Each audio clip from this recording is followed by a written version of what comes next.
Gee, it sure is boring around here. So, Zelda. This series is in a bit of an interesting spot right now. We've never really seen Zelda stagnate this hard, getting two very similar mainline games, then two very similar spin-off games that all have the same art style and same overall theming, which has a lot of people very tired of what we've been seeing from Zelda lately.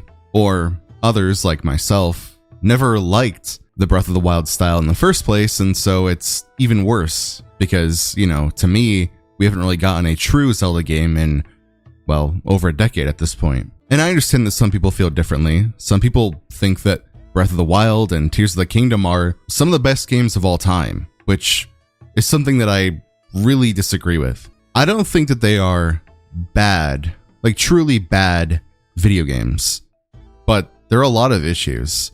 And Breath of the Wild especially does push into a game that is very much just unfun to play. But regardless of whether or not you like it, the fact that these games are not like other Zelda games is a fact. And that in itself doesn't necessarily make them invalid or make them inherently unplayable, but they absolutely do have an impact on the experience as a whole. And when we're talking about having these games as, some of the best of all time, not just Zelda games, but all time video gaming as a whole, that argument starts to become a bit disingenuous, a bit extreme. Breath of the Wild and Tears of the Kingdom are different, but very, very similar in a lot of ways. Similar in the way that they approach game design. The player is ultimately who decides what the game is about, how the game is played, and how you navigate it. And that sense of freedom is something that a lot of people praise it for. And again, I don't think that in and of itself is the whole issue. But we're talking about Zelda here. Zelda, which is a series that is known for a format where you go from one place to another, usually in a set order, but there's usually branching paths, mildly so, that have you get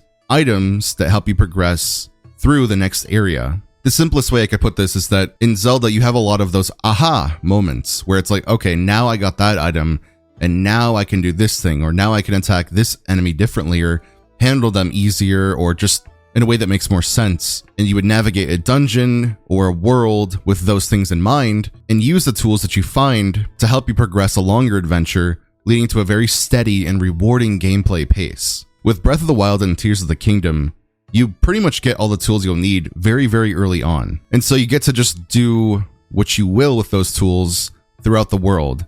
And that's that. That's it. That's the game. And I understand that a lot of people think that these tools are fun. The primary fun element here is the physics, is the, timing, the little combinations of things you can do to cleverly get through the game. But there's another side to Zelda games, and that's the plot, the narrative, the characters. And in the modern Zelda games, they don't tackle these things very well at all. The stories feel vapid, the characters are pretty forgettable. I know some people like them, but overall, they don't have nearly as much of an impact as characters we've seen from previous games. Not even close. Overall, it seems that they prioritize gameplay over plot, which is why a lot of people were concerned about the interview that happened recently with Eiji Aonuma. The topic of the interview was centered around the new Hyrule Warriors game, which is also in the same style as Breath of the Wild and Tears of the Kingdom. And the quote that people are concerned with is when he said, "The inspiration we received from this collaboration with Koei Tecmo may be reflected in the next Zelda we create. Please picture this while playing Age of Imprisonment and look forward to our Zelda." Now, personally, I don't think that this 100% means that it's going to be another Breath of the Wild style game. I think what they're mostly referring to here is the gameplay style of a Musou game where, you swing your sword and you kill 10 enemies just like that. I think maybe that's what they're hinting at, is maybe the next game will be more, action-y, more maybe mindless button mashing. I don't really know what that would mean for a Zelda game. That could be either sick or it could be awful. It's too early to tell because this quote is very vague. Because maybe there is a chance that it is referring to more of this Breath of the Wild style Zelda, more of what we've been getting. And he's just simply saying, hey, it's going to be Tears of the Kingdom again, Breath of the Wild again, but this time you're going to be able to fight more enemies and do weird combo attacks.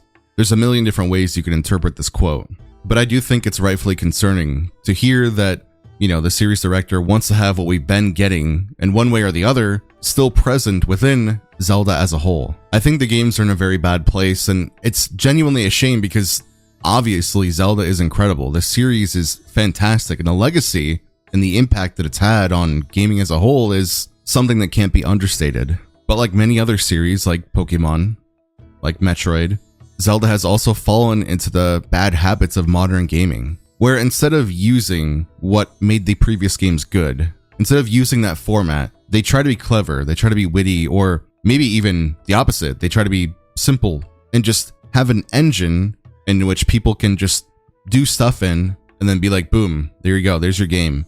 And then people praise them for it because they don't really know any better. They think that when they figured out how to use a bomb or how to use ice or a magnet in whatever way, they think that they're a genius, and they think that the developers are also geniuses because they led them to come to that conclusion, when that's not always the case. Yes, in some shrines and areas, there are ways that developers intend for you to go about things, but as a whole, there is no intent. As a whole, you just have tools, you have an engine, and then you have a few enemies scattered throughout this empty world. Just because you can build things, just because you can move things around or stop things in time, doesn't make Zelda, modern Zelda, better than what came before it. Just because you have the sense of freedom in this janky world doesn't mean that this is inherently better than what you would call a limited, somewhat linear format. They are two very, very different design philosophies, and they can both lead to good games. But again, the issue here is that we're talking about Zelda. Zelda has a format. Zelda has something that has been established over the course of many entries in the series. Yes, some have taken a lot of liberty with how and which that format is applied, but it still sticks to it. You know, a game like Wind Waker that is extremely different from the other Zelda games still follows the formula of getting an item and now using that item to unlock the next area or areas in which you can explore, in which you find another item, and you go on from there. There is a giant sea dividing the areas, but the format is still present. In Breath of the Wild, that format is absolutely not there. It's kind of there for like the first hour. Then after you get all the tools that are present in the game, that's it. Now you just have to beat the game. There's nothing else really left to do other than just beat the game. And I mean that literally, because you could say that about pretty much any video game, but I mean it in every sense of the phrase, just beat the game. Because there's no other items left to get. There's no new mechanics left to unlock in ways that you wouldn't have expected, that you would then use to interact with the world in a different way that you wouldn't have anticipated previously. I just wanted to add something too while I'm editing this. The reason why I have an issue with Zelda straying away from its established formula is the same reason why people have a problem with Metroid straying away from its established formula. A lot of people say that Metroid Prime 4 feels like a Halo game, or feels like a this or a that. I've seen a couple different comparisons, but most people agree that it doesn't feel like a Metroid game. In the same vein, I don't think that Breath of the Wild and Tears of the Kingdom feel like proper Zelda games. Maybe if they were spin-offs, sure, but as mainline games, I don't think so. And some people might say, well, what's the problem? Why can't they try new things? Why can't a series adapt and shift and whatever? The problem is that every game in the modern era ends up feeling the exact same, with some minor variations between them. I don't want Zelda to do that. I don't want Zelda to be another victim of that. I mean, it already kind of is, but like, my problem is that why can't we let a video game series be a video game series? Why does a video game series have to shift to match the current industry standard amongst AAA video games? I'm totally happy for them to try weird stuff and do weird things, but it should absolutely stay true to itself. Alright, on to the rest of the video. The overall lack of progression in these games, the modern Zelda games, is the problem. And I think the reason why they're praised is because people simply have less of an attention span. Because a lot of people have a hard time sitting through anything these days. This is a problem that goes far beyond just video games, especially Zelda, but people don't have the attention span and patience to unlock an item, unlock the next item, go to the next area, unlock the next item. People don't want to do that. They want you to just give them everything up front so they can just run around the sandbox and do whatever they want. And the only sense of progression or incremental upgrades or basically something that keeps them on their toes is just that the weapons break. They have durability until they break and you have to find the next one. That's the only thing keeping people playing the game. The weapon breaking mechanic wasn't put into these games because it's a good idea. It's a terrible idea. It's annoying and people hate it. But if it wasn't there, the game would instantly become more boring because the mask would slip and you would see that there's nothing really to do in this game. There's nothing left to discover. There's no new mechanics left. And so you have to have these weapons breaking constantly so the player feels engaged. They feel like they're really connected to the world. You know, they're really interacting with the world by just pressing A to pick up the next item after they've broken 20 previously. It's like playing Candy Crush or something. You know, your boomer parents get a dopamine rush when live respawns. And so like, oh man, this game is just so great. I can't stop playing it, you know, because they purposefully withhold the game from you. So that way, when you get to the game, when you pick up an item again, you're like, oh, now we're back in business.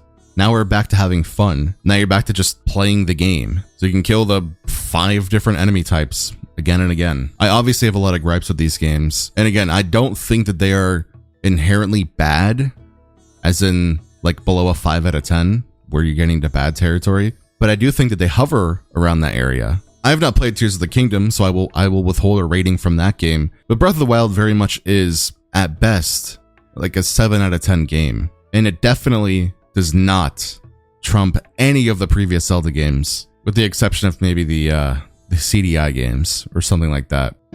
But the actual Zelda formula, the real quintessential Zelda, is what has kept people fascinated by these games, in love with these games, and wanting more from the series. Breath of the Wild and Tears of the Kingdom do not bring anything new to the table. And if they kept making games like that, people would get increasingly tired of them.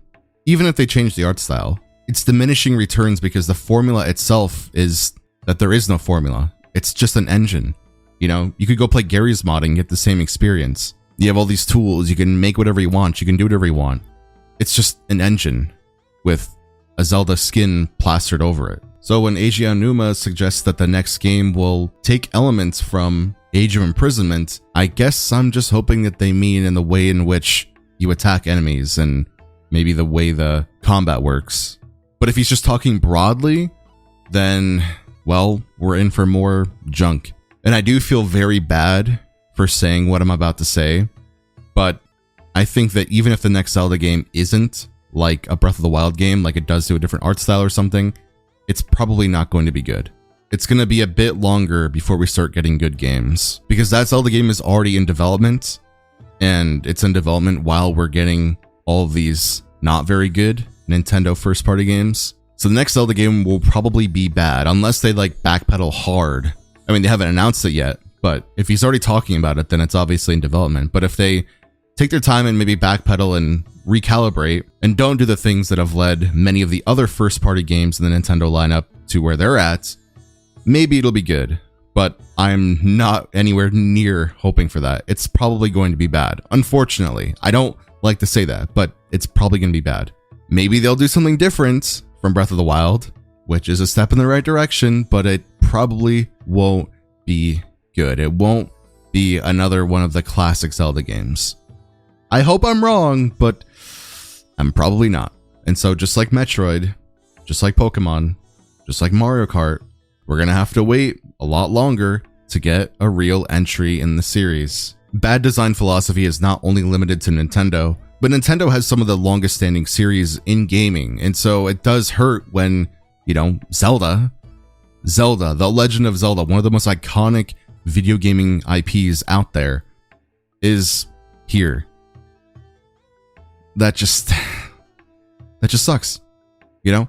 And I genuinely don't want to only talk about negative things, you know, especially when it comes to these series that I genuinely love and a lot of you guys love, but that's just where we're at. The reason why we talk about them in this way is because we're forced to. This is what they're choosing to release. So this is the reaction. I'm just hoping that the shift comes sooner than later, because Nintendo has to shift. They have to change their approach to these games because this is not working. It may be working for simpletons, but for people that actually like good games and want to invest in the series, want to look forward to the next game in the series, are not going to be excited for more of this. So until that happens, I'm just going to keep saying how it is. My name is Goobles. Thank you very much for watching. I hope you had a great Christmas, and have a Goob day.